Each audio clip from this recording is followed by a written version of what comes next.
Beyond Synth 377. Beyond Synth Radio. That's what this is. Coming up, Andy Last interviews the best artists in synthwave. Beyond Synth is next.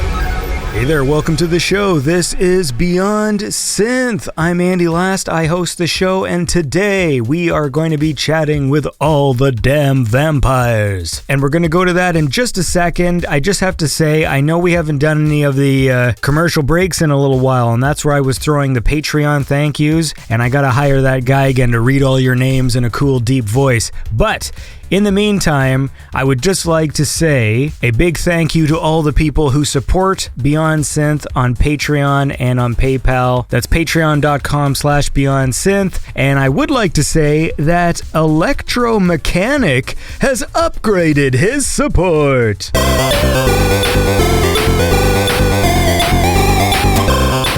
Electromechanic is a cool guy, and I want to thank you for being cool and continuing to be cool. So since we haven't done it in a while, I just want to do a quick thank you to some of the very special patrons. We're talking about Mike Shima, Timothy Carlton. Can I call you Timothy? You know, my computer says Timothy now. Then, of course, there's Mike Erdahl, Johnny Five, Hugh Hefner, Ken Giroux, Forged in Neon, Randy, Restless Nights, A Star Apart, Honeybeard, Rachel Buchelman, Sarah Buchelman, Alex Seligson, Brandon Decker, Your Friendly Neighborhood Raccoon Petey, Bob Newmark of the Cargo Cult Luau, Neverman, Hampus ML, Dinner Dog, Will Lowe, Joshua Winter, and of course, we'll never forget the immortal Chris Celaya Lane. It's been a while since I've read the names like that. It's weird. I feel weird. Anyways, thank you all for supporting the show. So let's listen to an All the Damn Vampires track, and then when the track is done, I will be in conversation with All the Damn Vampires. So I would like to listen to one of the tracks from the album Retro Future Soundscape. This is Rainfall on Holograms by All the Damn Vampires.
right. Well, I am here right now with all the damn vampires, aka Davey. Is that correct? That is correct. Hello. How's it going? It's going all right, man. What's going on with you? Just taking some much needed downtime. I've been playing a bunch of these shows with Metallica over the last few months, and so the travel schedule has been insane.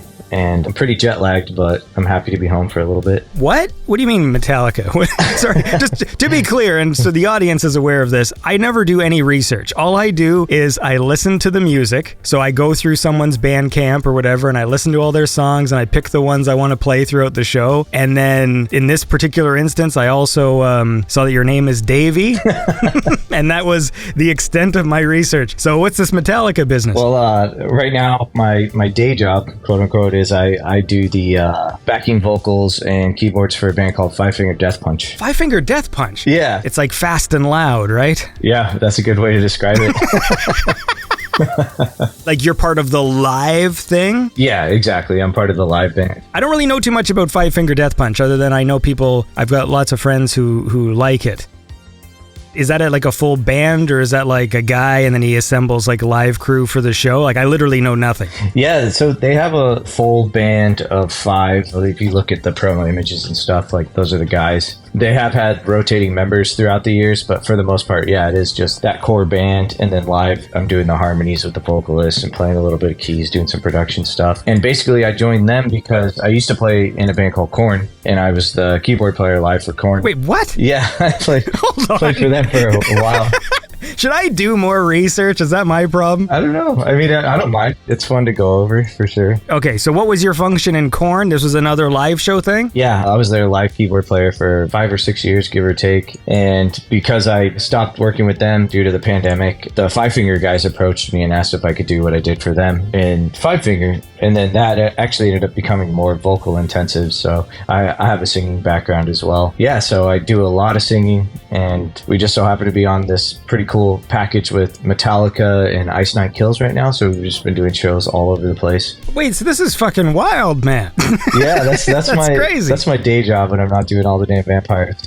Wait, so how did you start doing the live keyboards with Korn? I was playing guitar in a lot of death metal bands and touring with different bands. I was out with a band called Avenged Sevenfold. Dude, I have a buddy in his car. You are listing all the bands that like my good buddy would always play when he was driving, and it was so loud, but his car stereo had a lot of treble, and I remember it it hurt my ears a bit because he turned it up like really loud, and it was very trebly. Yeah. Literally every single thing you're saying is like, hey, my buddy listens to that fucking stuff, and like, anyway, go on. Sorry. Yeah, it's just a crazy journey. Like I've always been involved with like touring music. I played guitar mostly in a lot of metal bands, but being out with Avenged, I met the Korn guys and we connected. A couple of the guys in the band and myself have the same faith, so we connected on that particularly and just became really good friends. And because of that, at some point they needed a keyboard player, and the keyboards in that band are basically like a combo of guitar and bass sub live, so like it's covering everything. So they're doing like effects, fieldy slapping, you still have the sub, you still have some of the grain and the thickness that most bands would use like backing tracks for. So it worked out really well. Yeah, just by default ended up being with them for a very long time, and somehow I keep getting asked to do keyboard related things live. So I'm always just sitting up there on stage looking at the guitar players, like envying the fact that they're playing guitar on stage, because I do miss that a lot. That's my main instrument. I'm going to disappoint any listener, anyone who's out there right now who is a fan of Avenged Sevenfold and fucking Korn and Five Finger Death Punch, because I'm so ignorant to that whole scene. Like I basically know it because my buddy played it in his car really loud. So I have no relevant questions to ask. It's like, someone's going to be mad at me. They're going to be like, oh, you didn't even ask about fucking Steve or whatever the lead guy is. I wish there was a Steve in any of the bands. Could have at least asked about fucking Steve. I don't want anyone to be mad at me. So you're doing a tour with Metallica right now. So tell me a fun thing about Metallica so people listening aren't going to be mad. Because the rest of this conversation is going to be about synthwave. So yeah, well, actually, okay, I can actually combine synthwave with Metallica right now. So during my time with Korn, Fieldy couldn't do our tour in South America. So Robert Trujillo, who is Metallica's bass player, had his son, who was 12 at the time, but like a bass prodigy, come out to fill in for Fieldy and play bass. So Robert was with us, his son Ty, and we were going all over South America together. So we developed, a pretty cool, just talking throughout the years through text. And I remember somebody put up like an April Fool's article that looked realistic that Metallica was going to put out a synthwave album. Oh, right. And I was so stoked when I saw that. I was like, what? I was like, because, that's what I do. Like every time I talk with any of my musician friends or in the background of these metal shows, I'm talking about synthwave, or they're talking about how they got into synthwave listening to my stuff or whatever, So I texted Robert and I was like, hey man, I was like, is this true? If so, you got to check out my synthwave stuff. And then he messaged me back. He's like, bro, I wish, but no, this is just a really good April Fool's joke. So that was kind of a funny moment, but I was happy that, I could at least go straight to the source and ask him what's going on with that. So yeah, that's my Metallica story. How long are these tours? Like, how long are you out? Right now, we've just been doing all fly dates, so they're mostly on the weekends. We've been doing a few shows in between here and there, like festivals and whatnot, but for the most part, yeah, we'll fly to like North Carolina, do a festival there, get right back on the plane, fly back to Arizona. We had a stadium show where the Cardinals play at their stadium, and it got canceled the first weekend because James Hetfield had COVID. I found out 30 minutes after my flight landed in Arizona and I got to my hotel that we weren't playing, so we just had a weekend at the hotel, and then we made it up the weekend after, but that caused our travel schedule to be pretty insane. So we started in New York. We were doing shows in Canada around that. We played the SoFi Stadium in Los Angeles. It was really cool for me because I'm born and raised in LA, so it was cool to say I've played the SoFi Stadium and I've played the Forum, in Los Angeles, both pretty legendary venues that not a lot of people can say they played, So there's been some really cool moments this year and in the year surrounding this. Should I type in like fucking 5 Finger Death Punch trivia and so I can just ask you a question about it? I'd probably fail. I didn't even know their music before they asked me to join. I had like 2 days to learn 14 songs. What? And get out there. So yeah, it was pretty terrifying. How did you do that? I actually have a really good brain for like song structure. And if a song is written within that kind of classic pop formula, I memorize it really easily, and thankfully they don't stray from that formula very much at all, so everything just made sense. And I did have like lyric cheat sheets on stage with me on my riser that only I could see, so I relied on those pretty heavily for the first week, and then everything just locked in from there. But I still, every now and then, I'll listen through the set before we go on stage just to make sure I'm not switching any words around or whatever. But yeah, it was pretty heavy. I'd only just heard the name, and I'd seen them on other festivals and shows that we were playing.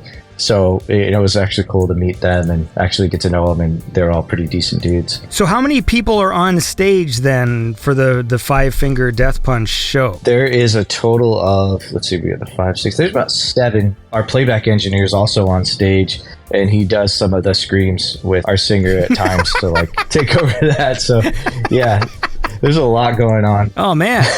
All right. Well, look, we got to listen to some music now. So this has all been very fun talking about all this metal stuff. But see, look at that. I even call it metal stuff like I'm an old man who like doesn't know what's going on. But listen, you're here as All the Damn Vampires. And so we're going to dive in to some All the Damn Vampires now. We're going to go back in time a little bit. There's like this toy that came out. It was called like Mighty Maniacs. Oh, yeah. And it's like, it looks like an 80s toy line, except you can like take apart the figures and reassemble them, like because their arms can like click out and you can click them into different bodies and things. I'll explain this in much more detail later. But you made a song called Johnny's Revenge, which was like a theme for that or something. You can explain it to me after. Am I even getting that correct? Yeah, absolutely. Perfect. You nailed it. All right, let's listen to that and then we'll keep chatting. So this is Johnny's Revenge by All the Damn Vampires.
that was All the Damn Vampires with the track Johnny's Revenge. I'm here with all the damn vampires right now. Davey, is your last name Oberlin? Yeah, just like the music college. That's a cool last name. It sounds like regal. Thank you. I picture like Oberlin being like it's like a position in the court, you know, like this is the High Oberlin, and like the Oberlin comes in and he's got like a staff with like a fucking ball and chain on the end or something. Oh yeah, just starts beating ass like right there.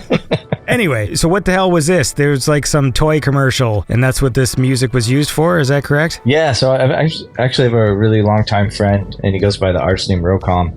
And we grew up together like in the hardcore scene, and he is really talented at design work, and he came up with this awesome toy line, and to this day he's still putting out new models, vinyl figures. He brings them to a lot of trade shows. But one thing he did with the Kickstarter for the campaign when he was doing the figure launch was he had like a video game that went along with it, and it was really cool. Like the company that did it knocked it out of the park. Kind of had a Contra vibe, and so the main character is obviously Johnny, and so what I did was I just scored that game, and that's why Johnny's Revenge kind of sounds like a video game song. There's a little bit of a Castlevania vibe in there, and it's definitely intentional. So yeah, it's a little more of an obscure track, and we weren't even going to put it out really on streaming services, but we all liked the track so much we decided, hey, why not? Yeah, that's why that one's up there, and it was super fun to make. And I'll probably do a little bit more like that, but maybe even more like chiptune at some point. I was thinking about doing an EP with more like video game inspired tracks. I'm a huge gamer. That's what I'm doing on my downtime most of the time, is playing video games, getting inspired. I don't know how you can have downtime, man. If you got to like memorize a whole set list in like 2 days or whatever, like that seems like that would melt my brain. Yeah, it is a little hard to get downtime.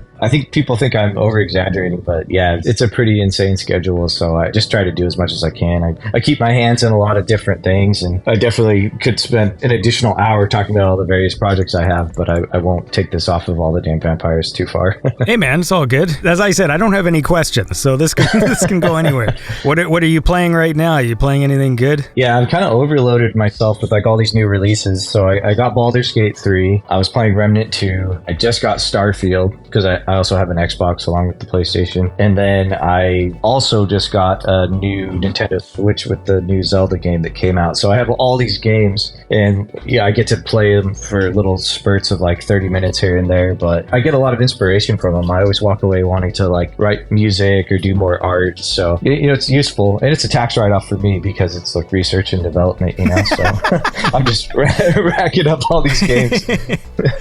I think someone told me I could write off my music purchases, right? But like, because I technically buy lots of music for work, although I don't actually do my own taxes, so I don't know if that works. Right. Because I do pay someone to do that, because I'm just horrible with numbers and forms. Like it really... Oh, same. It like steals my soul in like a cartoonish way. Like if you throw a form in front of me, it could have like one question and I just fucking shut down. Like I just can't do it. Oh, thank you. I'm exactly the same way. Even when I know the answers, and like right now, we're getting fucking, well, not audited, but like we claimed a small expense. We moved recently, and then my tax guy was like, oh, you can claim the moving expense. You know, I'm like, okay, oh, we got the U-Haul receipt or whatever. And now like the fucking stupid government is like making us explain that expense. Wow. And it was like literally like 800 Canadian dollars, which means that even if that write-off goes away, then we're probably gonna owe like $70 or something to the government. You know what I mean? Like it's such a waste. Yeah. But you have to fucking refill this form again. And then my accountant's just laughing. I'm like, yeah, I just moved too, and I claimed fucking 30,000, and then he doesn't get dinged, but then we get dinged for like fucking $800. Like it's so stupid. That's crazy. And now I gotta fill out a form, and the form is literally just repeating the information that was in our other form. I'm just looking at the screen like, fuck you, I'm so mad at the government. It's like, fuck you guys. Oh my gosh. I'm glad that we have that in common with our governments, though, like just the ineptitude and them trying to squeeze out whatever they can. Like I got robbed in Bakersfield 2018 or 19. Some guys followed us from the corn practice space and stole my duffel bag out of the car while we were away. And there was a computer in there that had like just priceless amounts of work on there, you know, and stuff that I had backed up and couldn't back up as well. So long story short, I went crazy. I used to Find My iPhone app and went after the dudes and got them caught. The cops came, they got arrested and did time, and they got ordered by the court to pay me a pretty large amount of money.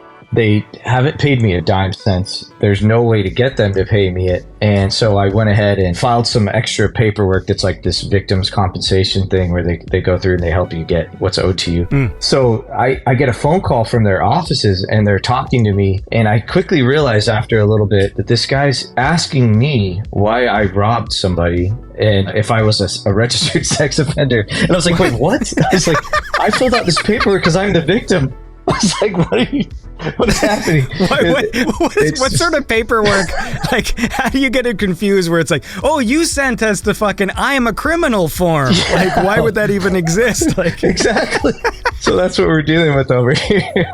It's horrible. Like, there's so many other fish to go after in terms, especially like for my particular problem, maybe like the tax stuff. All these people, like, you know, spending lots of money with all these extravagant expenses, and then like we get dinged because it's just like, are you sure you claimed fucking $50 in cell phone charges? I'm like, are you kidding me? Like, even if this expense goes away, I will owe you $2. Like, the wage that employee is being paid to phone me is worth more than what the government is going to get from me. Yeah, exactly. I got audited one year. I'm not ashamed to say it. I don't make a lot of money, okay? I'm one of those people who's always sort of lived below my means, and I've just been very lucky. One year I made like nothing. It was just a bad year because I was always doing freelance work, video editing and stuff like that. And my wife always has like a proper job. She's a responsible person. And so I'm the sort of like the goof on the side who's like, hey, maybe I can make a living fucking doing video editing. And then I make like fucking $5,000 and like she makes a proper wage. So one year I made $10,000, which is nothing. Again, I've got friends who work in the oil field who will come back and be like, oh, I made fucking $250,000 this year. And I'm like, buddy, I don't know if they're saying it to impress me, but like, hey man, I made fucking 10. Like, so fucking, what are you talking about? Give me your money. What happens is the more money people make, they just end up buying more stuff. So it's just like, so I bought an $80,000 truck. I'm like, okay, like that's more than I've made. And anyway, so the problem was I got audited the year I made nothing. Like for some reason, the computer dinged me because it seemed like an oddity. So some guy came to my house and spent an entire day going through my fucking receipts for that year and all this stuff. And and at the end of it, it turned out it was some dumb thing where I couldn't claim my phone line as a business expense because it's not a cell phone. It was some stupid like niche rule where if you have a business, you have to actually be physically paying for a second line if you want to claim it as a business expense. Wow. And I thought, oh, if you have a home phone line and you use it for business, you just claim 25% of it or whatever, you know, and say like it's partly a business phone. Yeah. Anyway, so that didn't work. So I ended up owing the government $100. And that guy spent all day at my house, which means that his wage for that day was more than the government got from me, and he traveled like 2.5 hours from another place to come spend the day doing the thing. So he got fucking travel expenses. Anyway, sorry. Sometimes there's you know. Yeah, it's just the logic. I mean, even with like the U.S. government, if you think about the budgets we have, and there's like a gross amount that's just missing, and they account for that. They like pad for that, but then they'll go after somebody if their Venmo has like more than $400 on it or something, you know, or some transaction. It's insane that, you know, what they're prioritizing. It's like they're only prioritizing what serves them, you know, and yet they work for us. So, but I love whenever it's just in giant numbers. Yeah. And they accounted for, there was a missing fucking $1 billion in whatever assets, and they just move on. And I'm like, exactly. Wait a second, a missing billion? Yeah. Hold on here. Like, you could have told a small town, none of you have to work ever again. Yeah. Like, you could have this fucking utopia town with that fucking money. Like, what are you doing? Exactly. Anyway, okay, listen. We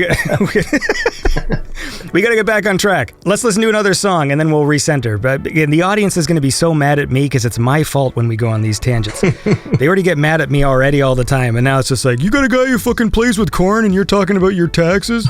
So let's listen to this song. You did have an EP that you put out, I think this was like in 2020. It was the All the Damn Vampires EP, and there was a track on there called Saturday, but then later on there was a vocal version featuring someone called Michelle, who now goes by Mint Simon, and I think what they added to the track was like quite a bit. Like it's a very sort of different thing, and like I really like the version that features Mint. So let's listen to that, and then you can tell me about it, and then we'll keep talking, and we won't talk about taxes ever again.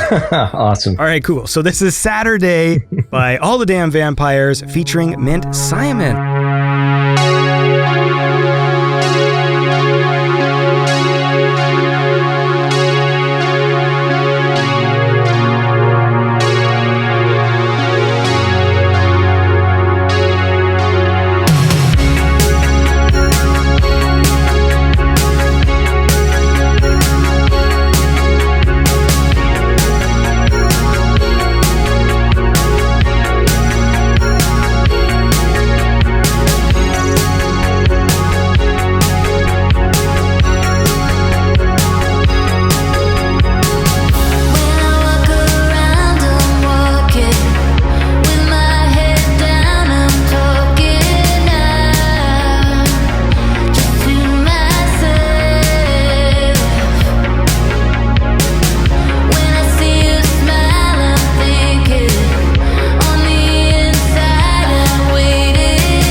And that was Saturday by All the Damn Vampires featuring Mint Simon. And I am here with All the Damn Vampires. Davey, we're talking about corn. We're talking about death punches. What else are we talking about? Getting robbed in Bakersfield? Taxes. Yeah.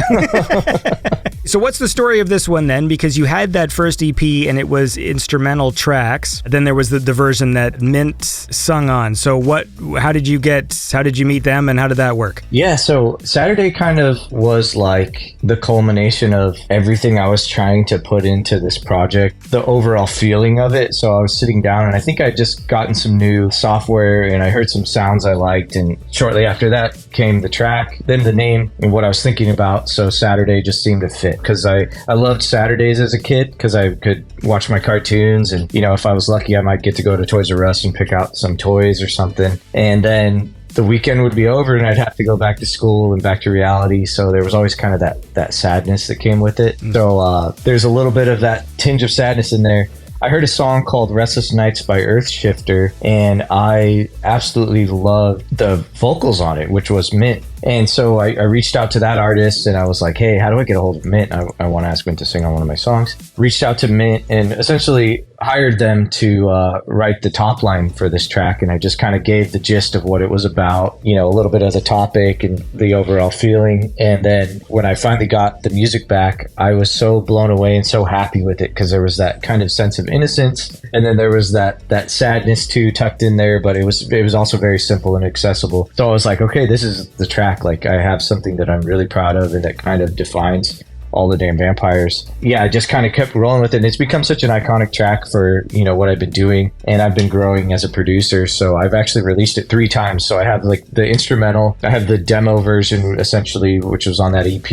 And then I also have the full length version, which is on my Synth City full length that was put out with New Retrowave Records. So did you turn into a bear and have sex with somebody in Baldur's Gate yet or what? Not yet. I'm working on it. I just talked to a rat last night and found out that it had a toothache. And I mean, the stuff you can do in it's insane. I didn't even know when I was creating my character. I guess a lot of it comes from Dungeons and Dragons, and I never played that as a kid, but I did play Magic the Gathering, and I still do, which has a lot of that Dungeons and Dragons in there. So when I was creating my character, I didn't realize like what type of things would happen because of that. So now I picked Druid and something else. And now when I go up to animals, I have like extra options to talk to them. And if I change characters, then those options are totally different. So I'm actually really blown away. The game is so detailed and I can see why like everybody's been reviewing it so highly. The only thing that puts me off a bit is I'm not a fan of turn-based combat. Yeah, I feel you on that. Because everything I've seen from the game, because I love that whole talking to animals thing. I've watched videos of people talking to the cats and the dogs and I like their personalities. And I think that's fun. And of course, having sex with a bear is great, but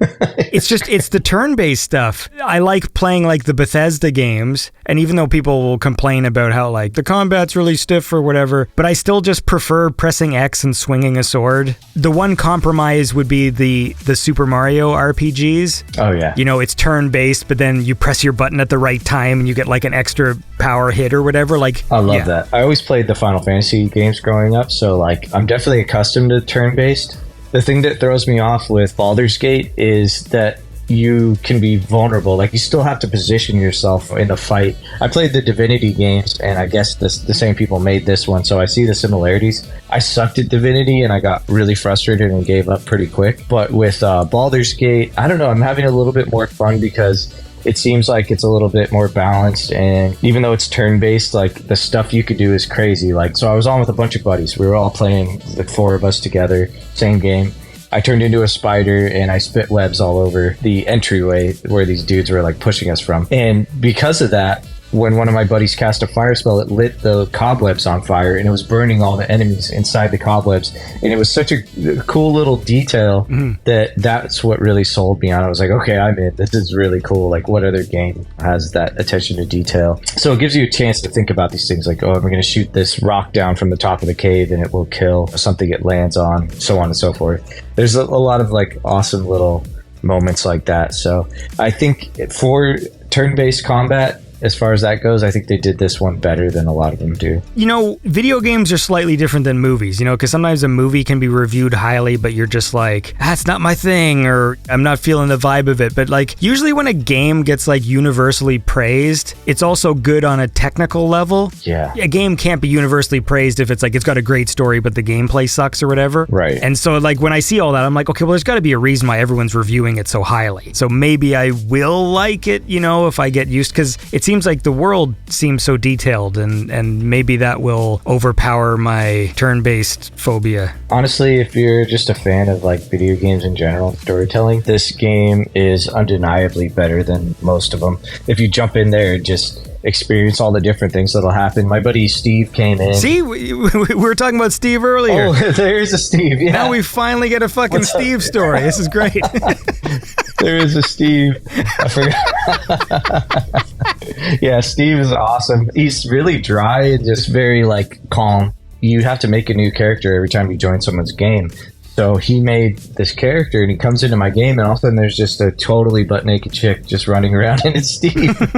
So, like, I'm in the cutscene, and I'm, like, having a conversation with an NPC trying to figure something out, and I just see this, he's in the sneaking pose, so he's just crouch walking around, and there's this butt-naked Steve just walking around in the background of my cutscene, and I was like, this game is limitless. You know? Wait, you can be naked in it? Yeah, you actually have to pick your genitals when you create your character. Yeah, I remember I picked my dink in Cyberpunk. That was an option. Yeah, it's very much like that. It's super detailed. So, and you have the option to just be like that all the time. That's funny. See, I never know what to do, because usually in games, I always try to make me. Right. Like, that's usually what I'll try and do, but I'm like, do I really want to be running around with some player with like a small dink? So like, that's the one thing that I will lie about.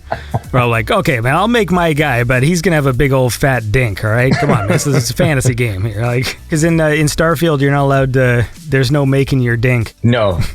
Yeah, I haven't gotten too deep in Starfield. I've kind of been a player, though, like between the different NPCs that you're involved with. You always have, eventually, after you start building a good reputation with them, you get like a flirt option. Mm-hmm. And I've been doing it almost every time. Sometimes with the other girl that I've been flirting with, like right there. So just playing the field in Starfield. I don't know if I'm just like a little boy at heart when I play games, but I never do romance in games at all. Even a game like Mass Effect, where there's certain characters, like Liara, for example, the blue alien lady, who literally is like, you can't fail with her. Yeah. She's there, like, she's like, hi there, and you press X and you're just in like a sex cutscene with her, like, whereas all the other girls, like, you gotta fucking do all this stuff and you say the wrong thing and you fuck it up. And I realized I played through the whole Mass Effect trilogy, like when they re-released it with the better graphics. Yeah. I played through the whole thing and then realized right in the third game, almost going into the final situation, that I'm like, oh, I never did any of the romance options. I'm just there like, I'm going on a space mission, and I just want to get into laser battles and stuff, and like, I just don't do any of that. And then for some people, it's like such a big part of their experience, and so I just find it interesting that like, I'm more in it for like the spaceships and the laser guns. Like, I'm just a little kid, and like, I don't even notice. There's just ladies in the corner like, whatever, man, I'm talking to this alien, you know? Yeah, I don't think I was ever really drawn to those types of things either, like in older games that I would play where that was something. Now I'm like, I want to fully immerse myself into this game and just kind of forget about my crazy schedule or whatever's stressing me out. So I'm like, okay, what's my entire existence in this, and like, how detailed can it be? And so all those little romance options are actually fun now for me, because it's just an extra layer to the onion. So I've been actually like delving into that, whereas in the past I would have just ignored it, or it'd be something funny like Red Dead. We'd like have someone fall in love with us and then tired of the train tracks or something, and we'd send a video to our buddies. Like, I don't want to necessarily give away the day that we're recording this, but let's just say Mortal Kombat 1 just became available to play, and I'm currently playing the story mode right now. Oh, no way. Yeah, because if you pre-order it, this is a gift I bought myself. I just paid way too much money for this game. Yeah. If you buy the premium version, you're allowed to play it a week early. So like that. Oh, so I could. Yes. I got to get on it. I pre-ordered it, so that's great news. Well, no, did you pre-order the premium edition? I think so. Yeah, so I can get the Jean-Claude Van Damme skin. Okay, then you can go play it right now. Yes, awesome. You might as well go and hit the download button, like, just to do the preload or whatever. Oh yeah.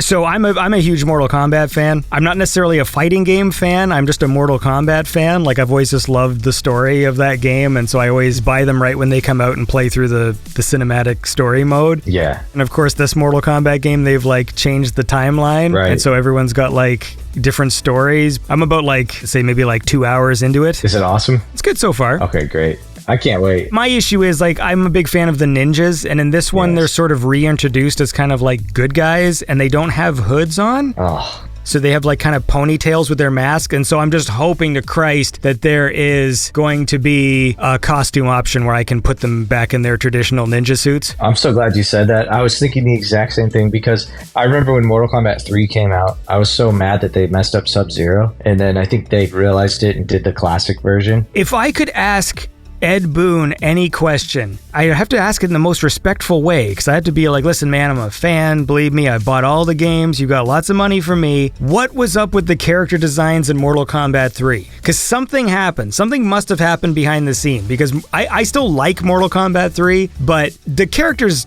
were weird in that one. Yeah. They killed Johnny Cage. Scorpion wasn't even in it, like not until the Ultimate version. And then Sub-Zero was just like this dork with like fucking spandex tights. Yeah. And with like the stupid line on his face, and then Shang Tsung looked like a goof, and Stryker was in the game, and like there's just all these things where you're like, what were you guys thinking? Like, what was this? It was bizarre. Listen, we gotta we can talk about this more, but we gotta listen to some more music. So I want to move ahead. You did this EP with Yota, which is a fun little thing. It's like a 4-track EP, but they're all good songs. So I would personally like to listen to the track Tame You. Yeah. So this is All the Damn Vampires and Yota with Tame You.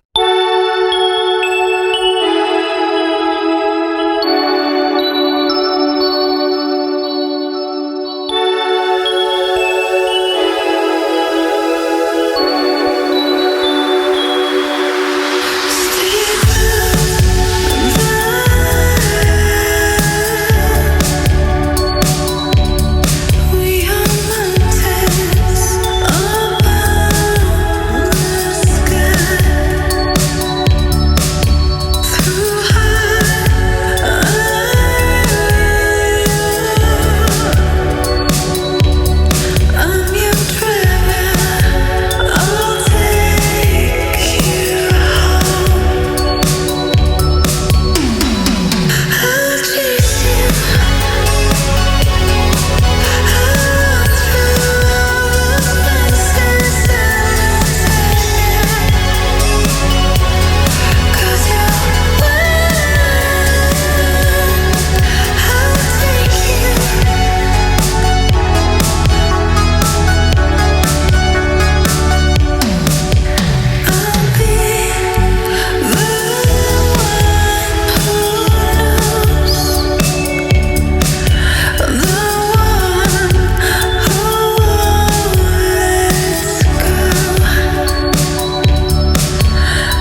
that was Tame You by All the Damn Vampires and Yota. And I'm here right now with All the Damn Vampires. Davey, we're talking about video games. Maybe we should talk about this little EP you made with Yota, and then we can talk about Mortal Kombat after. Yeah. Yeah. As you could tell, I could go on forever about any video game, but Mortal Kombat's specifically a close one to my heart. But no, so the Yota EP, I kind of have this habit of, if I like an artist and I want to collaborate with them, I just reach out, and sometimes I get lucky, and that's kind of what happened with Yota. Like, I do a lot of the Spotify recommended radio, so I'll pick a song like a Time Cop 1983 or FM 84 song I like, and I'll make a radio station around it, and then that's how I find a lot of new synthwave and artists and stuff that I wasn't aware of, or songs. And Yota stuff started coming up, and I was like, oh man, such a cool voice. It's just really unique. So yeah, I think this was like right at the start of the pandemic. So I was doing all these hikes and stuff and just getting out by the beach. And I was listening to all this music, and I was voice messaging with Yota about how we could collaborate. We both realized like we're big fans of Typo Negative and, you know, a lot of like 80s metal stuff as well. So there was like a way darker theme to that EP. And it's easier for me to write darker, like almost, dare I say, goth stuff. Like that just comes more naturally to me because of my metal background. So that was a really fun one, because up to that point, I think All the Damn Vampires was pretty poppy and bright.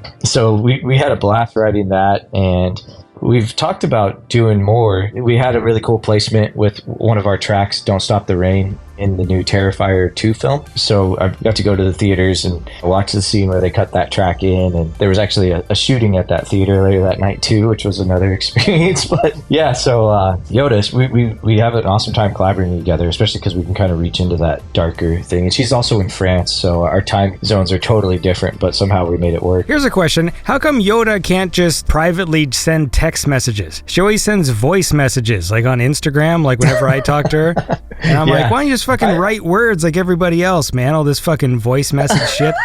That's more of a personal thing. I feel like Yoda's always out and about or doing something with a bunch of people. So I feel like whenever you do get those messages, it's like her like multitasking or on her way to something else. Yeah. So I kind of envy like people in Europe, because they're always like, yes, I'll be back. I'm going on holiday in a week. And like they're always taking these like little chunks of like quote unquote holiday, aka vacation.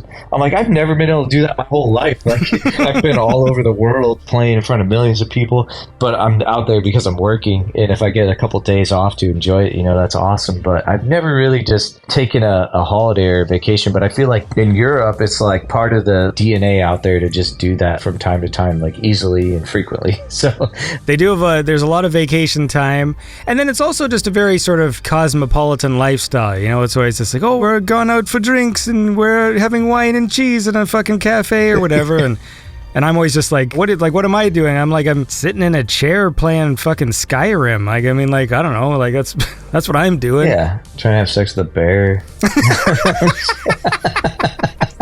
All right. Mortal Kombat rankings. Can you do it? Okay. What are we going up to? Are we going to like top 5? Yeah, let's do a top 5. I think I know what mine is, but I don't know. Am I older than you? I'm 41. I'm almost 40. I'm not 40 yet. Okay, so we're similar enough. Okay, so I mean, the point is, did you start with Mortal Kombat? Yeah. Some people are young and they started in like the GameCube era, and so their rankings are all wacky. Oh, totally.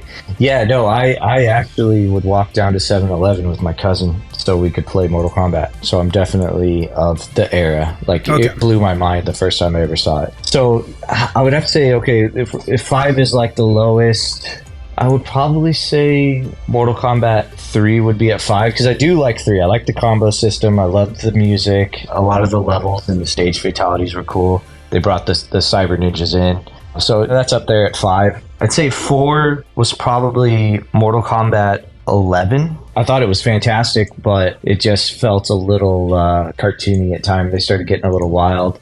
At 3, I would go with 10, because they brought in like the X-ray fatalities. It was 10, right? Not 9 that introduced the X-rays? 9 was the reboot. Okay, so yeah, once they brought in the X-rays and the real polished graphics, I was like, okay, this is cool. This is the new generation. It feels right. In the second place, I would say Mortal Kombat 2, because I just loved Baraka. I loved the sound design. There's just that really iconic shape to the blood at that point, and the acid pit and the ceiling spikes. I thought it was really cool. But number one just definitely has to be part 1, because like that game blew my mind. If you could see my school paperwork at that age, I was drawing Scorpion and Sub-Zero all over everything. I still do. Yeah, I made my own pit of spikes. I mean, that's my favorite design. Yeah, when I do interviews, all my margins, like I have a little lined piece of paper in front of me. Yeah. And I just draw Scorpion. Totally.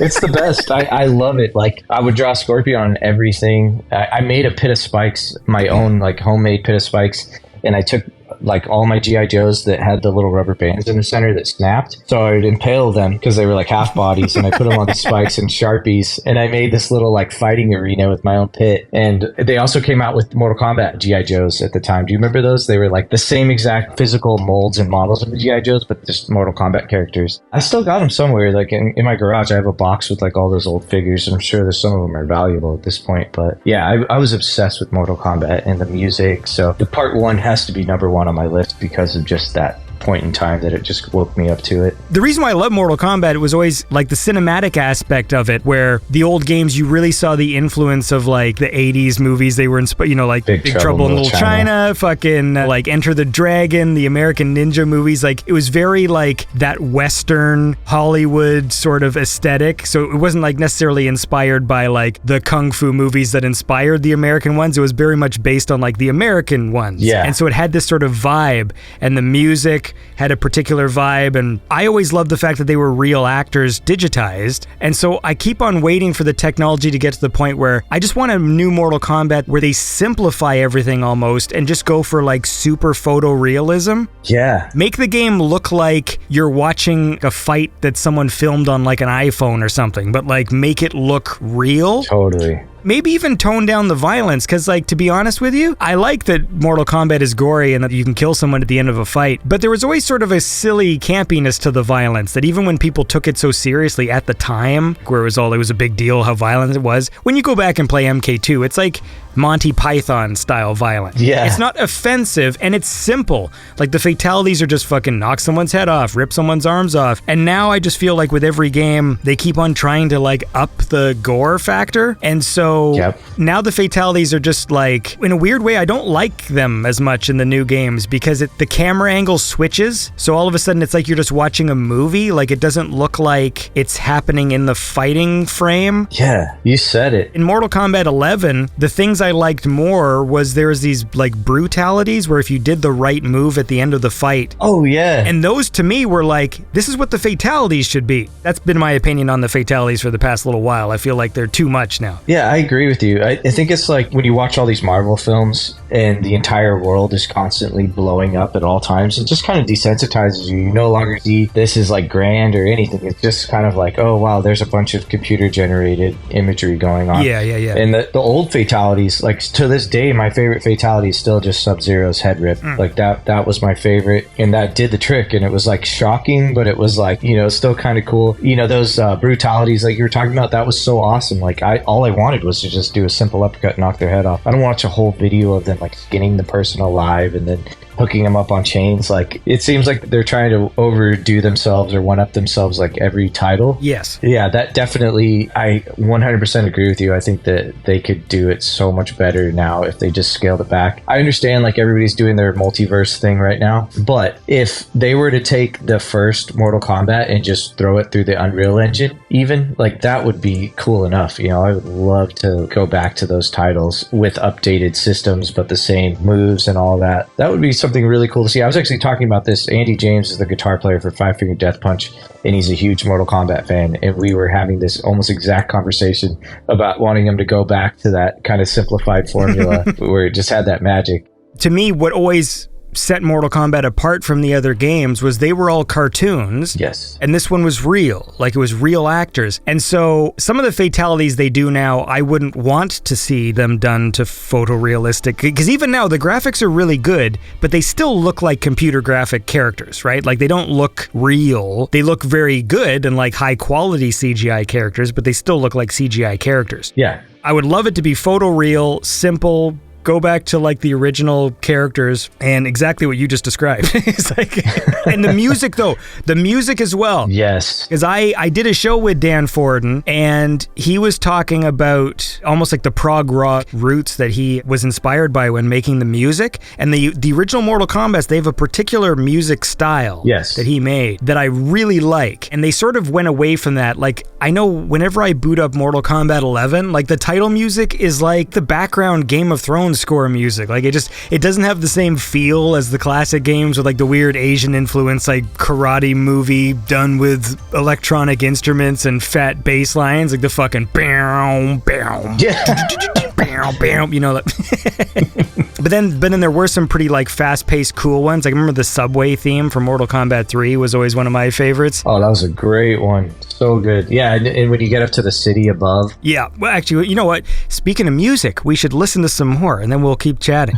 Because we keep on getting sidetracked. Well, you mentioned it from that Terrifier movie, the other track from the EP that you did with Yota, so let's listen to that song, because I like that one too. Awesome. It's called Don't Stop the Rain by All the Damn Vampires and Yota. Oh,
that was All the Damn Vampires and Yota with the track Don't Stop the Rain. I'm here with All the Damn Vampires right now. Davey talking about Mortal Kombat. I didn't even give you my top 5, but to be honest with you, I like asking other people questions that I haven't thought about myself. Yeah.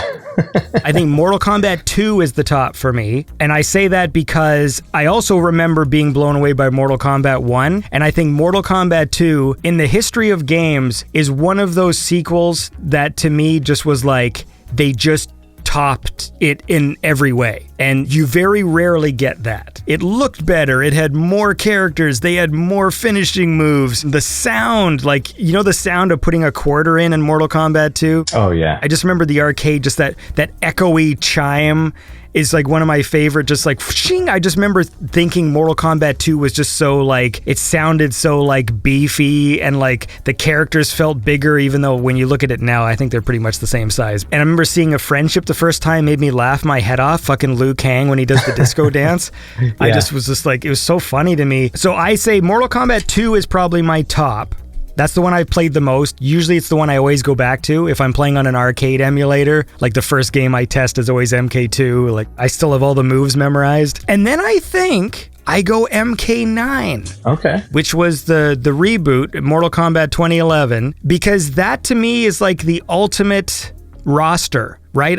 What I loved about Mortal Kombat 11 was like, because after those weird kind of 3D ones on like the PS2 era, and I remember I didn't quite like the character designs in those games, like they looked very cartoonish, and like Deadly Alliance and Armageddon and those ones. And so I liked when Mortal Kombat 2011 came out, I loved like, oh, they're going back to like realistic character proportions. And then the roster of characters was just all the classics. Like that's just all that was. There was none of those new stupid characters they invented in the 3D era. Yeah. Because they invented some bad characters in that era. Like, oh my gosh, was it Bo Raicho? Yeah, Bo Raicho sucks. Fucking, who is the guy that looked like the Village People? Oh yeah, I know exactly what you're talking about. He sucked. Fucking Cobra sucked. Fucking Darius sucked. I think Tanya sucked too. She was Mortal Kombat 4, wasn't she? Yeah. I think that awkward N64 3D one. Yeah. I put Mortal Kombat 4 at the bottom of the list. I think that's the worst one of all time. MK9, I just remember like all the character designs were also just, let's take the classic looks and just add a bit more detail to them so everyone looked cool. And even when they were trying to do redesigns on Ermac and Reptile, they still had variations that looked more like their classic costumes and stuff. And so that game just like that love letter to the fans of just like, here is everything you liked about Mortal Kombat all in one game, and it's also new and fresh. Everyone looks the way you want them to look, and they didn't do anything wild with any of the things, and they tried to make some people cooler if they could. You know, they tried to make Stryker look a bit less dorky. I mean, yeah, that's right. It's hard to make that character cool, but like, and then I guess I go back to like the 2D ones, like MK3. I think I put MK3 above 1 just because like it's faster gameplay. But that being said, I do play 1 more. Like whenever I'm testing arcade things, again, like when I'm on emulators, I do like to play 1. Yeah. I still think 1 is like the purest in terms of the way the characters look. Like they look the most real in 1. Whereas I think part 2 and 3, they start to do more kind of Photoshop sort of touch-ups. I agree. Yeah. Whereas like part 1 feels like it's just straight, like we took the frames from the video, put them in the game, and that's the way it is, you know? And you can almost see like the video grain on the characters. And so, yeah, that's all I have to say. I like that list. I think it's totally respectable to put 2 at the top. I think I would put 2 at the top as well if I was just going from the standpoint of just the upgrade and how much cooler it got, but I'm mostly thinking of those moments as a kid where it was the first thing I'd ever seen like it, you know, with that video. I forgot, there was a name for it, how they captured the characters. There's a few games that did it, like the shooter games and stuff. And the music in 1, just the use of those instruments and the menu select screen. My whole life I've had the menu select screen for Mortal Kombat 1 music in my head, and it just comes to me occasionally.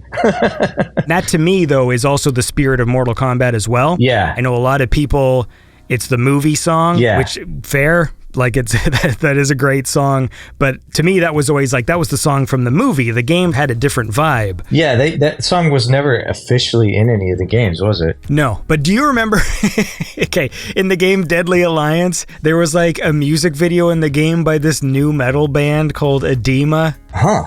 I think I remember this. There wasn't Shinnok in the video or something like Yes, that? because it showed footage from the game as they sang, and it was like, and the lyrics were like, "The leader of lost souls, you can't kill me." It's so bad, like the lyrics. I have a buddy who, when we always talk about Mortal Kombat, and we always quote that song to each other all the time, just like, it's so bad.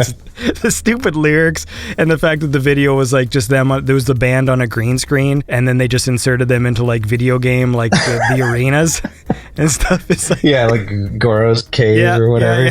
I love that. That's so good. I back that. Like, even when the Dokken did Dream Warriors for Nightmare on Elm Street, like, I think that's so great. I would go back to that era gladly. Like, just really corny themes that were over the top. But, you know, when it came out, nobody was like making fun of it. They're like, yeah, this is badass. I wish that kind of vibe was still around so we could have more fun. But now it's like, everything's so like dissected and serious. You can't have fun with it, but you got to be cool. Yeah. Although I still think I was a little too cynical even at the time when when the Mortal Kombat one was out, just because it was cheap a bit. Yeah. But I still watched it a whole bunch just because I love Mortal Kombat. So I was like, all right, I'll watch this stupid video, and now it's in my head for the rest of my life. You're stuck with it now. Yeah. It lives rent-free in your mind. The bottom line is, I'm just hoping that Scorpion gets his fucking hood, because if he's a fucking ponytail this whole game, because I always usually play a Scorpion, I want him to have his ninja cowl on. Me too. I think they know it just as well as we do, and at some point in the game we'll unlock alternate costumes where we're going to get the hoods. Or they'll come out later, like they did that last time. Because like some of the games, they've had some really weird redesigns. Yeah. And then I would just wait till they release the classic pack where they just have that little, just the yellow kind of padded fabric or whatever. I'm like, and that's what I would play as. That's what I want. In Mortal Kombat 11, I paid for all the fucking DLC just so I could put all the characters in their proper costumes. I'm the same way. I would sit there for an hour just going through the cosmetics and like customizing them all to be aesthetically pleasing for me. Yeah. You know, even when they did the Justice League, I think, game where you could be like Batman, Superman, they had so many cosmetic options, so I just went like crazy with it. Yeah. But they give me like 80 alternate masks. I still go back to the old one because like that's just, anyway, you should have fun though. Like, it's a good game so far. Now they're into like the multiverse shit, so it's even more complicated now. It's great. I'm definitely playing tonight. It's probably started downloading, and that's like the best surprise of my day was that would be available, because I was wondering, like, when is this out? When am I actually going to play it? Because I'll pre-order stuff when I'm on the road, and I'll just totally forget about it. Yeah. Come back to my PlayStation, and I'll just see it pop up, and I'm like, yes, I forgot I did that. See, this show is useful for something. Look, it's also useful for listening to cool music. So let's listen to some more All the Damn Vampires. Sounds good to me. So let's move ahead to Synth City, which you put out on New Retrowave. This one had a few singles that you had released over the years, right? Yeah, exactly. There's a couple on there that had come out as singles. It was like a little slow trickle, and then this is just the culmination of an entire full length now with everything, the best of and new. So yeah. Sin City. Because this one featured a whole bunch of Mint Simon again featuring some tracks. We'll probably play one of those, but I want to play another one which was featuring someone called You Die. I don't know if I'm putting the emphasis on the right parts there. No, you are. Okay. That's actually Marshall Gallagher from the band Teenage Wrist, and You Die is his side project. Okay. So then, let's listen to that, and then we'll keep chatting. So this is A Strange World by All the Damn Vampires featuring You Die.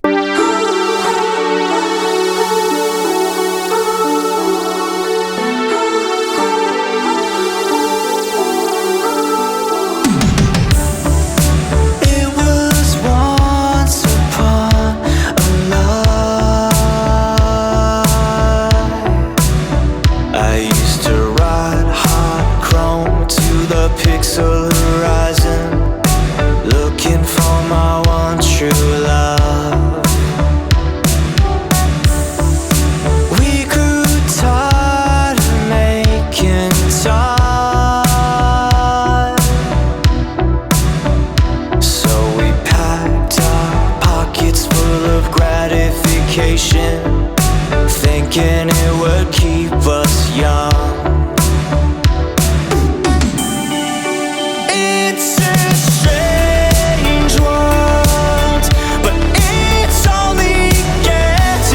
Stranger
that was Strange World by All the Damn Vampires featuring You Die. And I'm here right now with All the Damn Vampires. Davey, we've been talking about Mortal Kombat. Maybe we can talk about music again. I'm always concerned that the audience is mad at me, so whatever. If I look at the comment section of anything, I just assume people are just mad at everyone at all times. So it's a safe assumption.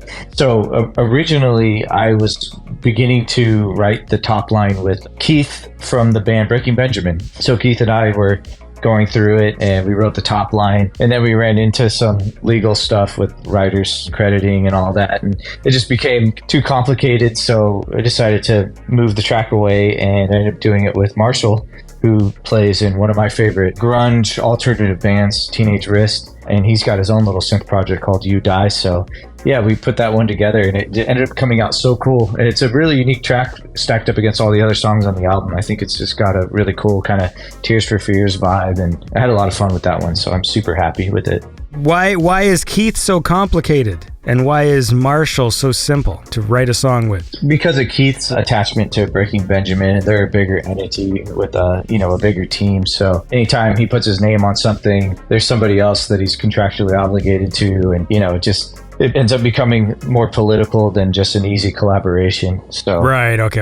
It was such a bad time to have to deal with anything like that, because I was in between tours, and I was like, dude, I just got to get some music done. So it's like, we'll collaborate on something in the future. And then releasing it with New Retrowave. Yeah. How'd that come about? That was actually really cool, because New Retrowave to me was like the MTV of like synthwave and retrowave music. Like, they were doing really good. Their YouTube channel was awesome, and I feel like people just look to them, like whatever release they come out with, it's taken seriously in that space, and people want to hear what they're doing. So it was kind of a goal of mine to release something with them and develop that relationship. I was put on their radar with the Saturday video.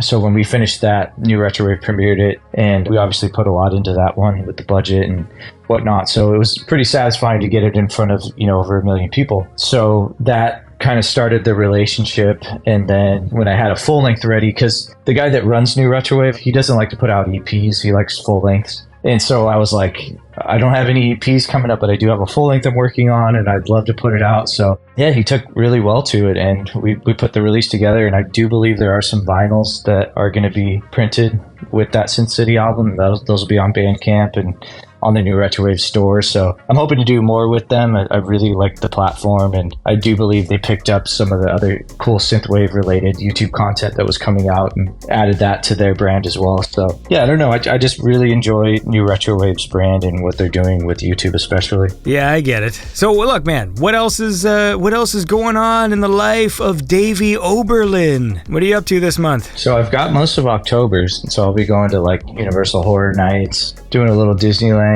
soon. I'm a big Disneyland fan, and I've got a family member that's a part of Club 33 there, so we go and eat dinner at the Secret Club and do all their little secret events. Hey, hold on, Club 33? What the hell is Club 33? So it's a members-only club at Disneyland where you pay a yearly due, and you have access to the Jazz Lounge at both 1901, which is inside of the California Adventure Park, and that's the aesthetic's a little more like old-timey. There's some old sketches on the wall that Walt did. Every now and then his shadow kind of walks by on the wall like a silhouette. And they make incredible craft cocktails. And then you go over to the main Disney park, and you have Club 33, which is hidden behind Pirates of the Caribbean above the Blue Bayou and all that.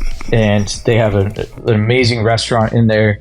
And you get like a whole, 4-course meal where they bring you, it takes about an hour or two to do the full dinner there. But then they also have a jazz lounge in the front of that you can just stop in for drinks. I think it's one of the only places you can buy alcohol inside of Disneyland. California Adventure has alcohol, of course, but I don't think you can buy it anywhere else in Disneyland. And then you can get food there. The paintings all come to life. There's holograms above the bar that appear. The old jazz musicians are in a painting. Every now and then they disappear from the painting, and their instruments are floating above the bar, and their holograms are playing.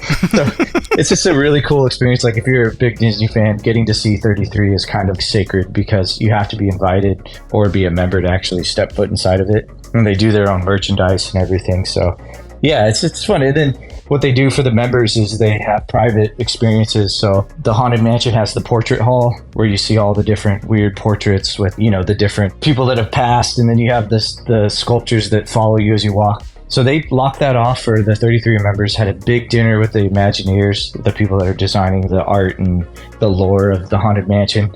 And they gave them an opportunity to submit their own origin stories for like the Hatbox Ghost. And then they made them desserts that were the floating woman's head in the orb. I think her name's Miss Leota. So they actually made an edible dessert that was that glowing head in this orb. And so they go like above and beyond for the members and do all this really cool, crazy stuff. You think I would have heard about this? So it's like the Magic Castle. You got to be invited and then like you need to go with a member. Like, is that sort of like the same kind of vibe? Yeah, very much so. It's totally like the Magic Castle. Do you know someone who can get into the Magic Castle? Yeah, I actually go a couple times a year. I'll go to the Magic Castle. I have a few friends that are magicians there. We also have another friend that's like a member. You sound like you got like a lot of fun over there. I try. Going to all these fucking secret places and touring with Metallica and shit. That seems like fun. Yeah, I do have a pretty interesting life. I think one day I'll put it into a book, but I'll need somebody that I can sit with that I can, like, they can remind me of these stories I have and then put them onto paper. Well, I mean, it seems pretty good. Here's what I do. I wake up really groggy at about 8 a.m. and then I have to drive my kids to school.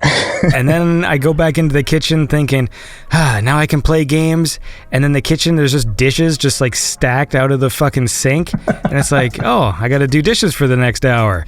And then I go looking for my cat because he's fucking gone off someplace. And so, you know, we all have the cool things that we do, man. You're at the fucking 33 Club and I'm cleaning all this oil out of this pan because I tried to make fucking fish and chips. Oh, that's a tough thing to make at home. Yeah, and it turned out okay, but whenever you, like, deep fry something in your own house, the whole kitchen just fucking smells like cooking oil. And then all the dishes are covered in oil, and it's like such a pain. So today I was just fucking cleaning just all these fucking pots that were just full of oil. And all for just the fish and chips. The satisfaction for that, like, 15 minutes that you're eating it, and then you got to do, like, 2 days worth of kitchen cleaning. You know, the thing is, it is true that, like, when you eat out fast food, it is nice that it's just made for you, but everything's so expensive now, and when you have like kids and like a family, even like fast food isn't like cheap anymore. Right. Because even if we like, let's go to McDonald's, it still ends up being like fucking like $70 because like everyone's got to eat. Yeah. You know, it's fine if it's just you, because I love Wendy's, and if I just go for just me, then yeah, it's like fucking like $14 and I have like 4 burgers and like a drink and all this other stuff, but then the second the family's involved, all of a sudden it's fucking $60 and I'm still eating the same amount of burgers because like I'm not eating their food. What am I saying this for? I guess I'm trying to justify that I made fish and chips at home. Well, honestly, I miss Wendy's. Like, I used to love their spicy nuggets, and they had this little like bacon cheeseburger. I think it was like a $1 or something. Yes, the junior bacon cheeseburger, man. It's the best. Yeah, that's it. So I actually like started developing like food allergies. I don't know, maybe like 12 years ago. I figured it out when I was in Europe. I was getting like really sick and my stomach was bloating. I found out I was really badly allergic to wheat. So that took like so many things out for me. Even like Del Taco, which I loved, even their meat has like wheat cut into it. So I couldn't have like just Del Taco, like hard shell tacos anymore. So I've had to dramatically change my diet, and it's like a double-edged sword because on one hand, I'm way healthier. Yeah. On the other hand, I miss so many things. Like, I can't just have like a regular burrito because I can't have the flour tortillas. So dude, I try to find like ways around it. To actually expound on what you're saying about destroying your kitchen, I went through this phase where I was craving the Taco Bell bean and cheese burritos. So I found these like really good gluten-free tortillas, not like the crappy ones that fall apart or taste like almond or coconut. Like, these were like pretty much legit. Whatever chemical they put in it was amazing. But like, and then I bought the Taco Bell refried beans, and I bought their mild sauce, and I got us all on like Amazon. And for like a week or two, I'm just making these giant Taco Bell bean and cheese burritos, like pretty authentic. And I was so proud of myself, but it was a mess every time. You know, it would take me like 20 minutes to get a single burrito. Yeah. But it was so worth it. Now that you're saying this, I'm starting to think I actually might have some kind of food allergies as well, because I've never been allergic to anything really in my life. But then lately I've noticed if I have like alcohol, and like I had to cut out beer a while ago because like I just noticed like I drink like 2 and then I would start to just feel sick. Like not even buzzed or anything, like just my stomach, right? Yeah. And then lately, I seem to have like acid indigestion a lot. I feel like I didn't do anything weird, but then I go to lay down for bed and I'm just like, why the fuck do I'm like fucking chugging Pepto? And I bet you I have a fucking food allergy, god damn it. Oh, yeah. I don't want to cut out Junior Bacon cheeseburgers. Dude, you know what's crazy for me? The realization of it started with beer. I would drink like a Blue Moon or something, and I would get incredibly sick to my stomach, and then I would have the worst acid indigestion and heartburn. And that's because like Blue Moon is just like a high dose of wheat. Basically, it's a wheat beer, you know. So that was how I started realizing I had a problem. Not to mention, like, I was like a fit guy, but my stomach was bulging out, Dude. You know. And then like I would just get colds really easily and stuff. Like, Oh no, do I have a fucking food allergy? So what do you go for a test? Like, how do you figure it out? there's a couple ways you can do it. You can go do a test, and those are pretty accurate from what I understand. They'll just see if your body's reacting a certain way, or you could just do something like a Candida cleanse, where it's basically an elimination diet and a gut reset. You just completely reset yourself. You just clean out. You do this Candida cleanse, rebuild, and then you start introducing these things that you suspect you might be sensitive to, and you'll notice immediately. Like, I did the cleanse, and within 2 weeks I had lost 8 to 12 pounds, and my stomach flattened out, and then I was just feeling amazing, but my stomach would be growling at night, and they call it Candida cravings, because your Candida wants wheat, it wants dairy, it wants processed sugars. So when that's out of there, it's like it's dying, it's starving. So it was incredible, like just immediate change. And then at the end of it, I started introducing things again. So I had a beer, and after a couple sips and it getting into my body, I started getting stomach cramps, and my stomach felt like somebody was just grabbing it. And I was like, okay, I can cross that one off. It's definitely like gluten. And so anytime I'd accidentally eat gluten and I knew it, I would get sick. I would get like a rash on my face. But at least I knew for sure that that was the thing. And then the other thing was dairy. I started introducing that, and then my skin just got really itchy, especially around my face. So yeah, it just was a process of elimination, but it was actually really easy to do. You just have to be on a very boring diet for a couple weeks while you do it. But yeah, it changed my life. Because I do eat a lot of wheat. I like a lot of pastas. Beer, I had to stop drinking because it started making me sick. And now even my substitute is not working either, because I switched to like gin and tonic and stuff. Oh, yeah. And I'm noticing now, like if I have some gin and tonics, like at nighttime, the acid indigestion is crazy. I'm like fucking chugging Pepto-Bismol because I have to, because I literally can't sleep because like my throat is just, it just feels like fucking lava. Like it sucks. Yeah, and you want to deal with that, because if you let that continue, you can actually get like throat cancer if it's happening for a long enough time. But the bloating is what is telling me it probably is inflammation, so you probably do have a sensitivity to it, or just straight up allergy. Fuck me, man. If I find out like everything I eat, that's everything. Every meal has some sort of pasta element. Fucking bread, burgers is my favorite food. Well, this is the best time to be afflicted with this, because there's so many good substitutes now. Like, I can go to Shake Shack and get a cheeseburger, and their gluten-free bun I would never know was not just a regular bun. You can do rice noodles, and you can do corn tortillas. So there's a lot of ways around. I've learned to live with it. I've been able to travel the world and eat this diet, you know. The absolute worst case scenario, I end up just having like basically a Mediterranean diet. I'll just have some like chicken and rice, and that's still pretty delicious, you know, if you put the right spices on it and stuff. So it's not the end of the world, but I do know a lot of people, their diet is so full of wheat and carbohydrates that like they can't imagine anything else. And you know, I've had my moments too. People would bring donuts on set when I used to work on that show, The Voice. What? And they bring in all these like donuts to the set. Yeah, and I'd just be like drooling over these donuts. I'm like, let me just lick one real quick. Dude, I have a fucking donut every morning. I have an old-fashioned plain donut with my tea, which I get double, which is 2 creams, 2 sugars, which I just found out is like 500 calories or something, because I never read the thing. Yeah. Listen, we gotta let's listen to another song. I want to go to Retro Future Soundscape. Yeah. And you got a cool song here called Lords of Lo-Fi, which I like a lot. And I want to listen to that one. Is that cool? Absolutely. All right, let's do it. This is Lords of Lo-Fi by All the Damn Vampires.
All the Damn Vampires with the track Lords of Lo-Fi. And I'm here right now with All the Damn Vampires, Davey, who is making me feel like I have a food allergy. What else? We talk about Candida cleanses. We're talking about Complicated Keith. Was it Teenage Wrist? Yeah. With Marshall, is that his band? That's right. And Magic the Gathering. We didn't really talk about Magic the Gathering, but you mentioned it. Oh yeah, I've been playing Magic just about since the game came out because of my cousin. My cousin was like this super like metalhead. He was really into fighting games at the arcade, Magic the Gathering. So anything he was into, I was into by default because I wanted to be able to hang with him. And Magic just has always stayed with me. I have a decent collection of hard to find cards, and I've played in some tournaments in LA and Las Vegas, and sometimes I'll bring them with me on the road. Other guys in different bands will have their Magic cards, or you can stop at a store. So that's like one of my biggest like nerdiest hobbies, and I think it'll probably stay with me. I just love it. It's like my chess, so I have fun with it. The art is awesome. It's inspired a lot of music I've written, especially the metal stuff, because Magic is like super metal. It's funny how like many different UFC fighters and like guys in bigger metal bands, they're all like in something we have in common is Magic. Even Post Malone, actually, he spent like $2 million on one of the Magic cards that we were all trying to find. Yeah, I saw that clip. That clip always pops up. There's always Mr. Beast, some girl who does React videos, and she sucks. And then those are the worst. That was the third one. It was just Post Malone and Joe Rogan, and just a fucking Post Malone. I bought a $2 million Magic card. Now I'm taking time out of this interview to talk about a thumbnail I saw. I get the same ones because I have like at least one device that I don't log into YouTube on, so it has no algorithm for me. Yeah. And those are like the top recommendations. So I'm like, if there's anything I could get out of life, I want to learn how to get those spots. So like stuff like All the Damn Vampires, or if I do like a video or visualizer, I get those recommended spots outside of the algorithm, because I think that would be so valuable. They have to pay, right? They have to. Yeah. I get that Mr. Beast gets like 1 billion views, literally posts a video, and then it already has like 1 million like within the first second or whatever. So right. I guess that counts for something. But then sometimes you'll get recommended something that doesn't really have that many views. And I'm like, why is this? Have you noticed that the YouTube algorithm fucking sucks now for searching? Yeah. It's pretty bad. You type in something, and the first 2 videos maybe relate to what you searched, and then the rest of them are just these fucking random things in the list and like ads and stuff. Yeah, it's gotten so bad. Like we'll probably have a hard time finding similarities on this, because the difference in Canada versus the US with what you're allowed to have is. But I have a lot of guns, and I go on YouTube and I watch a lot of videos on like how to be safer, how to shoot more accurately. If I'm trying out a new optic or something, I want to watch videos on how to tune it. But because of that, the nature of that search, the variety of videos they're throwing at me are so wild. And it's like stuff I don't want to see, like half of it's just obnoxious. You'll get like an entire page worth of like police shootout videos. And I'm just like, man, I just wanted to know how to clean my shotgun. I don't like. Oh, you like guns, do you? Do you like seeing fucking people getting blown away in front of Kmart? And like, no, like, yeah. What? That's exactly what's going on. They're just like, oh, like let's take you to the next level of degeneracy. I'm just like, that's what pisses fucking fuck them. That's the thing that makes me the most upset about the dumbass algorithm, because there's no excuse for them not being able to just make the world a better place. Yeah. Because I always, when I scroll through my Instagram, it's mostly ads and stuff now, anyways. But imagine if they just promoted art. Yeah. Even if you want to see horrible things, it's like, okay, fine. Like you searched for it, we will give it to you. But yeah, by the way, here's a fucking cool movie trailer, or here's a cool song, or whatever, Yeah, there's still good in the world. Like, I know I'm simple in some ways, right? Like, yeah, okay, if you show me fucking boobs, I'm gonna look at them. But it bugs me because it's like cheating. Yeah. You know what I mean? Where it's just like when they go, they get you to stay on their channel if they show you things that are really salacious that like you'll get addicted to the platform. I'm like, yeah, but like showing me boobs is cheating. Like, it's not even clever. It's not even like, oh, we used all your interest against you. It's like, you're a guy. Of course I'm gonna fucking look at boobs and bums and things. Like, yeah, like, here's... Like, I could be in a building that's burning down, and if that flashes on my screen, I'm gonna stop and look. I have to. It's like, it's just cheating. It's like when people say, oh, they got all this information on you, and they can give you these direct searches. I'm like, yeah, but you don't need any information on a guy. Because, like, you just fucking show a boob, and like... We're simple. Yeah. It bothers me because I feel like, okay, well, if your algorithm can do that, you have the power to also do so much good, and they don't. Yeah. It's just, here's a horrible thing that we know you'll be mad about, so you're gonna stay here. And it's like, fuck you. Yeah. Oh, Those I are like hate the Russian placed ones, but like yeah, actually, yeah, you know what, then Isn't your president so shitty? Yeah, I'm a real American. You know, it's just like, trust me. This thing that's been happening lately that I haven't been able to vent to anybody about yet, so this will be my platform. But I've been opening my Instagram and I've been getting these girls practically wearing nothing, doing these like TikTok videos where they do like a dance or they lip sync to something. And like I'm the type of person where if I'm not fully engrossed in a film, I'll start thinking about what was the actor thinking when they had to do this part, and like what was the camera guy trying not to laugh. So I'm watching this and all I can think is, man, they're alone in their apartment and it was dead silent, and then they quietly lip sync to a dance and then it was silent afterwards and they stopped smiling. I'm like, this is so worthlessly terrible. I'm so mad. Like, of course I'm going to look at that. I mean, I don't even know what the solution is, but what about just like, find me like the...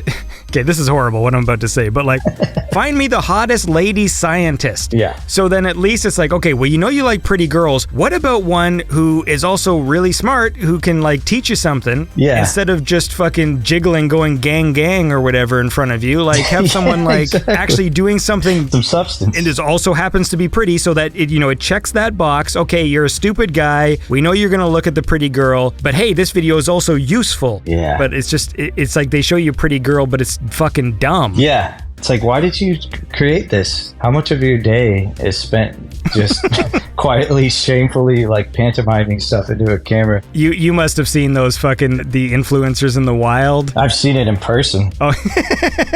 Yes. I grew up in Los Angeles and I still have to go back there. But right now I'm a little bit closer to the beach. Unfortunately, summertime, you look at the beach and you've got like all the influencers in the wild. And then you go up to LA for anything and you're just subjected to like the worst of the worst. It's like, I have a reason to be up there, you know, but I want to quickly turn around when I run into a lot of it because it's just... Is it just a lot of like hot girl sitting at a restaurant table by herself with a phone pointed at her, like displaying her food and her cleavage? Oh yeah, or just these miserable boyfriends that are just sitting there being handed her phone over and over again to like film something. It's not bad enough to just like have him do it once. She has to get like just the right take, and there's no way this dude's ever gonna nail that take. He barely cares, but like he's stuck. I've been that guy. I've had the influencer girlfriend, so I totally understand. Stupid. Well, listen, speaking of, I'm trying to do like a segue here. I was going to say, speaking of girls and diners, because you've got this song called Moments and Memories, and that's like the cover. Yeah. Was that AI generated? Okay, so I'm going to admit something a lot of people probably get pissed about because it's a polarized topic right now, but yeah, that's 70% AI, 30% me. So I'm an artist. I've drawn since I was a kid. I even worked on Powerpuff Girls, and I have my own art line that sold out in the form of NFTs, which are totally just like dead now. But I use AI because it like helps me generate things that I can't do as well, like backgrounds and stuff like that. So yeah, when it comes to single art now, and I love it. I'm fully embracing the AI thing, and I think it's cool. And I always end up doing my own touch to it later. Even my little EP, Retro Future Soundscape, the story is me inputting sentences and then ChatGPT expounding upon my story and creating more. So I thought that was really cool because it's like a neo-future thing. What I use a lot, which has been like one of the most useful tools in my life at this point, is the Photoshop generative AI to like fill in pieces, and like it works the way I've always wanted AI art to work. Yeah. I can just take a picture of myself at my desk and then go, put me in a tuxedo, change the window and do the stuff. And it works so well that like, I don't even really do Photoshop the same, like when I would come up with like stupid, simple Photoshops for like Instagram and stuff. Yeah. Whereas like now it's so much easier to just be like, put a cigar in my hand. And then, you know, sometimes it gives me like a mutant hand. So I just keep generating until I get a good looking hand with a cigar in it. And I'm like, that looks better than if I fucking cut out a picture of a cigar on Google and erased around my finger and then put it underneath and added an extra layer for the top finger, you know, like, hey, look, let's listen to the song first. We'll talk about this after. This track is called Moments and Memories by All the Damn Vampires.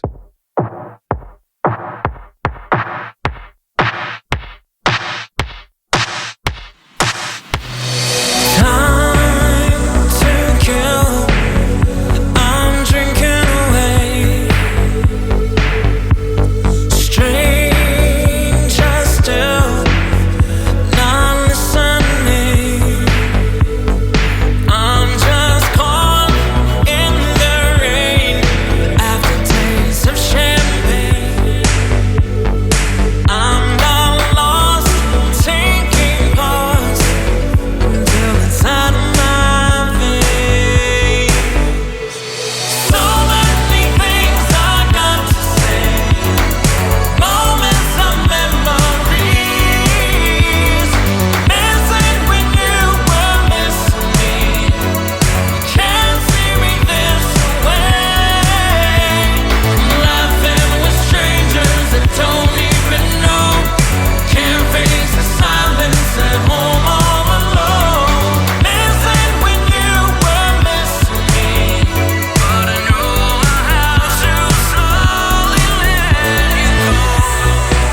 was All the Damn Vampires with Moments and Memories. I'm here with All the Damn Vampires right now. Davey, we're talking about AI.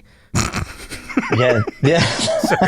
This is actually, our voices right now are being AI generated. Because I know whenever we talk about it now, that it has to be prefaced because there's some people who are just so against it. It's crazy. My brother is all in on the AI visual art, so like he's constantly sending me like weird generated videos and stuff, and they're all weird but cool. Yeah. If you use like those apps like Runway and other ones where you'll like make the guy run and it'll give you like a little 4-second thing, but the run will be like backwards and the foot will be like the guy will be running and it looks like he's also kind of morphing into the ground. Yeah, you get that uncanny valley. Yeah.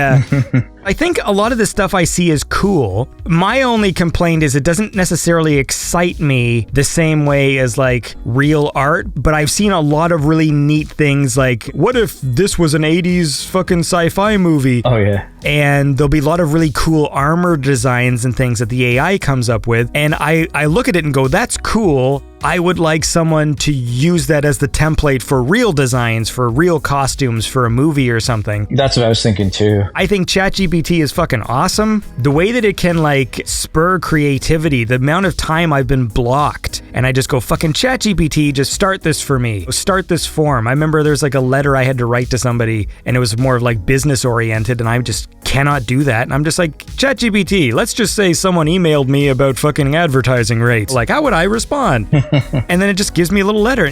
And even if I end up changing 90% of that letter, the fact that it got the fucking ball rolling is what makes it awesome. Oh, it's priceless. I'm all in on the AI. I think that it's going to be scary at first because people will lose work, but the right user mixed with the right AI is going to create some incredible things. And, you know, I've negotiated a contract with ChatGPT that, like, got me paid better. So I wouldn't have been able to do that without legal counsel. So I think it's fantastic. We're at the verge of this new era, and there's so many cool ways. You know, like getting art done for singles and stuff, like that was an expensive process, especially for an independent artist without a budget. Like, the guys are asking a lot, and it takes time and you're waiting. And now it can be like, okay, I did this track on my computer in my space. I'm done. Let me get that single art done.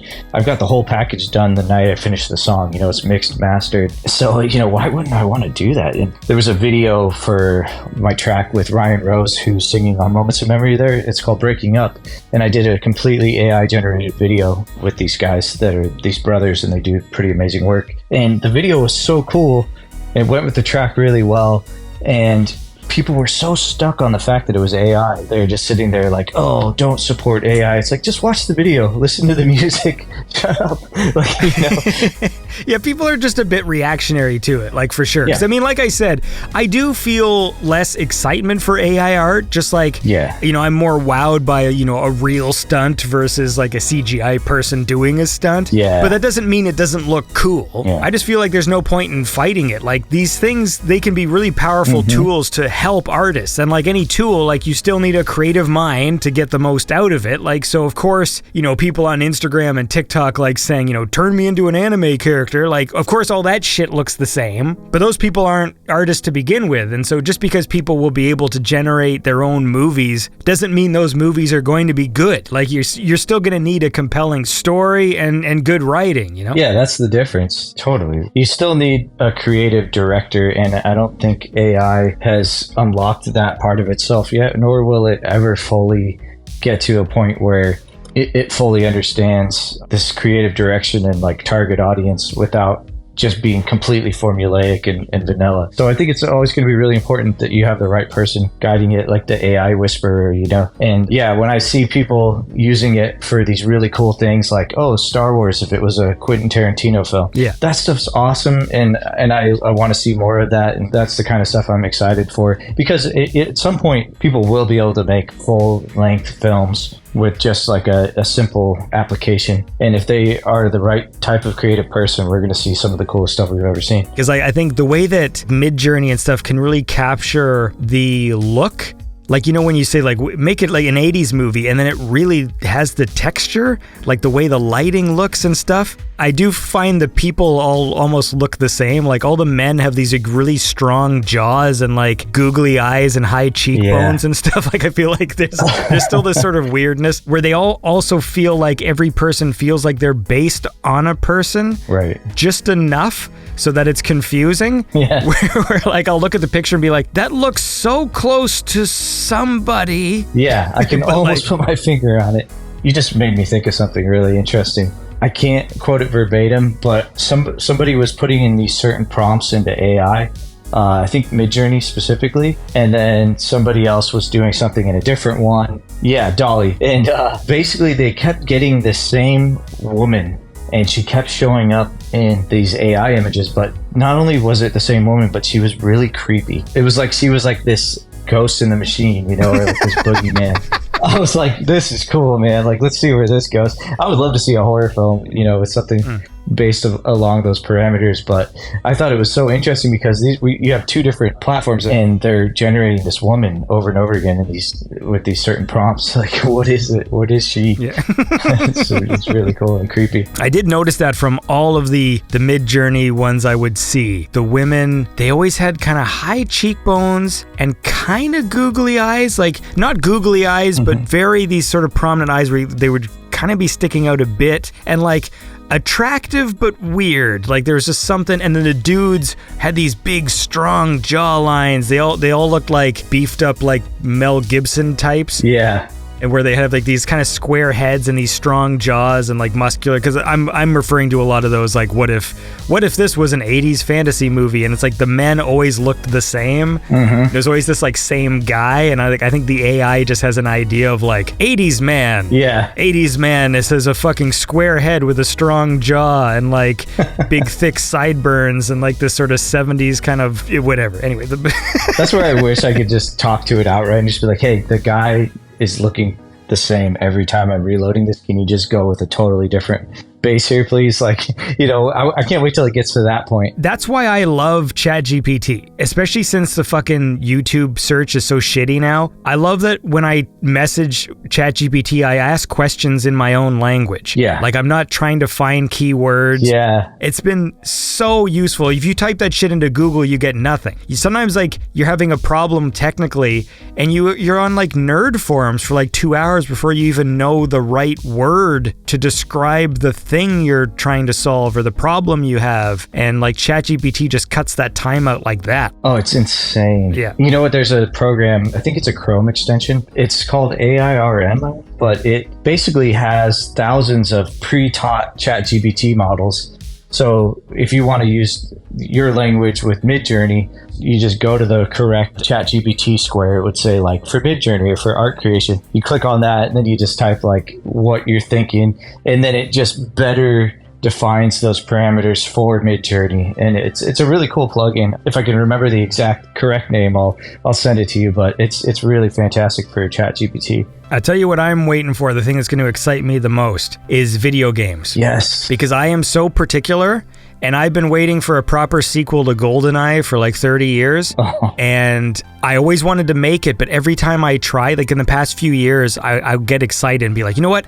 I'm going to try and learn Unreal Engine. Yeah. And then after like 2 seconds, I'm like, fuck me, this is so complicated. Like, I don't have a brain for code. And like every time I try and do something with a program, they're like, you don't even need to use code. It's all drag and drop. Then you go on YouTube and the tutorial is like, anyway, you're going to want to use code. I know they say it's drag and drop, but it's really better to learn C++. I'm like, fuck you. Like, I don't have a brain for code. And so the day I can go into ChatGPT and just be like, listen, I want GoldenEye. I want it to fucking play properly with a fucking PlayStation controller. I want these characters to look like this. And I want fucking 4-player split screen, and I want bots, and I want them customizable, all this shit. And then I'm just going to say that sentence and the computer's going to give me the game. Yeah. That is what I am fucking waiting for, is that. Oh, it's coming. I mean, even like Unity, when they introduced their 2D model where you can make these great like pixel art games, I was so like, okay, I'm going to just download Unity. I'm going to jump in there, watch some YouTube videos, and I'm going to be making my own pixel art games. And I sat down for 1 second. I was like, all right, trying to follow this thing. Like the icon they told me to click wasn't even there on my screen. And I was just like, it took me like an hour to realize this isn't happening. Yeah. I'm walking away. So I'm waiting for that moment too, because I have so many ideas I'd love to implement into video games. Oh, for sure, man. Like, and that always happens. It's the same thing every time. Okay, I'm gonna finally get started. First tutorial, literally step 1. It's just like, all right, so open the fucking polygon menu. I'm like, The what? Yeah. I'm looking at the YouTube screen. I'm like, he's pointing to the top menu bar, but I don't have that menu bar. And then I'm like, fuck this. Yeah. Like, we're done. True story. That's exactly what happened to me. I was like, all right, I see now why they pay the professionals. Yeah. Oh, this is why video games take 8 years to make with a team of 400 people. Ah, Yeah. I see. Or like when one guy makes a game, it's like 10 years of his fucking life, and you watch a documentary and it's Yeah. like, anyway, my marriage fell apart, and Yeah. I was building this in a fucking garage, and I had 3 hours of sleep for the whole year, and like, Yeah. oh. Yeah. And then the game you made is like some Super Mario clone, and like, okay. Exactly. It's like a smash hit, and then you get the news article. Slimy Bird's creator took his game off the store. When asked why, he just said he wanted his life back. I'm like, what? What happened when you released that thing? Like, you were... Yeah, no, it's fucking wild, dude. But listen, we should probably wrap up. Is there anything you wanted to talk about that we didn't talk about? It's worth mentioning, I'm working on a new track right now and video for it as well. And it's myself, Pensacola Mist, and Andy James from Five Finger Death Punch plays a pretty sweet guitar solo on it. So it's a cool song. I can't say much more than that, but it's in the works, and I'll be releasing that hopefully around Halloween. So something cool, spooky, and retro for people to listen to and watch. Nice. Yeah, other than that, the full length is in development as well for the next All the Damn Vampires full length. So I'm stoked to get new music out, and I'm working on it, but I'm just having to fight with the schedule of traveling and all these shows. So it'll come, but I'm doing my best in the meantime. Nice. Well, that's exciting news for all the Damn Vampires fans. There's new music on the way, but Davey's got to play Baldur's Gate. He's got to play Remnant 2 and Starfield, and now he's got to play Mortal Kombat. He's going to have no time That's right. to make this music, but we'll see what happens. I'll have ChatGPT do it for me. Yeah. You're going to get a wild song. It's going to be boop, beep, beep, boop, boop. All right, man. It was nice meeting you and nice to chat with you. You too. This was awesome, man. Thanks so much for having me on. I hope you have a lovely day, and maybe I'll touch base with you when I fucking beat this story mode. I almost feel like tonight I might just stay up all night, and my kids can walk to school. How about that? Yeah, just like the old days in the snow for miles.